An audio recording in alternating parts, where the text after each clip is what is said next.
Hello, all you train dispatchers out there. I'm Julian Ursig, and today we're talking about the dollar value of information. Every piece of no, well, not every piece of information. Some information has a definite dollar cost and value associated with it. So let's take a look at this. For starters, we'll review, as has been every video so far, I think, our cost function. So as dispatchers, we are always trying to move our trains while minimizing our cost function. Our cost function is our direct costs, things that we have direct control over. Our indirect costs, those are things that affect the company as a whole. And our external costs, those are costs that come from the outside world around us, but that we still can affect sometimes with our decisions. So let's take a look at a classic case of why information has a dollar value. So I'm dispatching away, nice, normal, simple day, and I've got two trains coming, and I've got to make a meet between them. And it's a toss-up between where I want to meet them. They're both equal in this case. It doesn't matter to me, so I pick one. And I make my train meet, and off we go. And the very next call is a foreman wanting to work on the track right here. And he's there right now, ready to go. Well, I will be inside irritated by this situation because now I have a lose-lose situation. If I let him work now, I'm going to delay this train. If I don't let him work now to run my train, well, now he's getting delayed. And when this train gets by, I might have others coming. He may never get a chance to work on the track. And why am I irritated is that all of this is preventable. If I had known in advance that he was coming here, I would have made my meet like this. And then when he shows up, this train is almost by him and it works out much smoother. So in this case, the piece of information, knowing that he was going to show up to work on the track at this time, might have been worth, 30 minutes, an hour of train delay, or 30 minutes or an hour of his productive time, or maybe even more if he never gets a chance to work on it at all. So that's just waste. I didn't have the information to make a better decision to minimize my cost function, and therefore I'm irritated by it. Another example that unfortunately comes up sometimes is, let's say we've got a big curfew, 8-hour curfew, they're going to be working on the tracks. But nobody tells the night dispatcher that that's happening in the morning.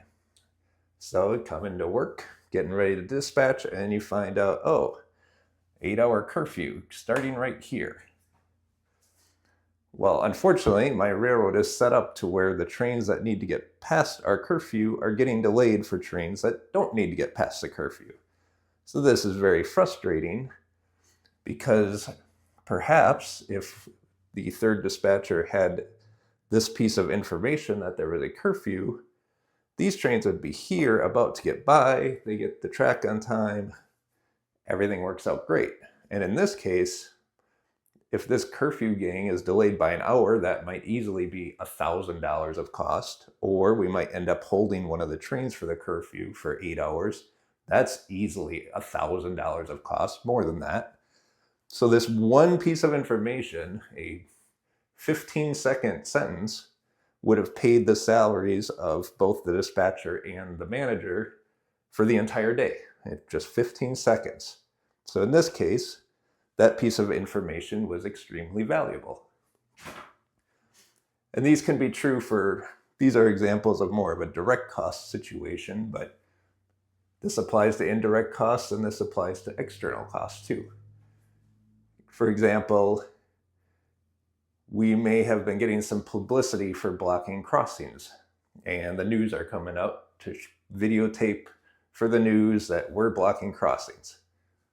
Well, if we have that information, you can be assured that we are not going to block that crossing while that news camera is there. And that savings in our PR situation could, the story might die down, as opposed to we run a train and block that crossing while they're filming, and suddenly we're limited in our operations and we have every day higher costs because we can't do things now because of the publicity. It may have cost us direct costs on that day to do it, but the external costs we avoided by not blocking that crossing while the cameras are rolling more than save that. So we improve our cost function.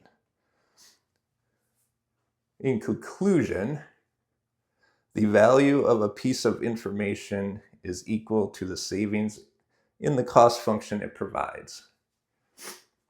And information can change in its value depending on when you get it. So for example, let's say that a terminal near my territory has a derailment.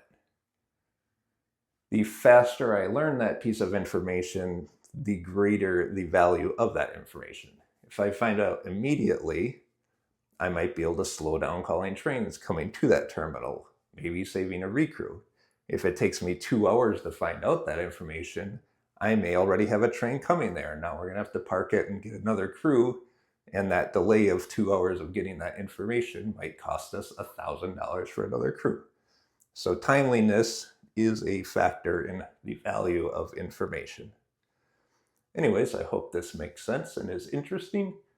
And thank you for watching, and we'll do this again soon.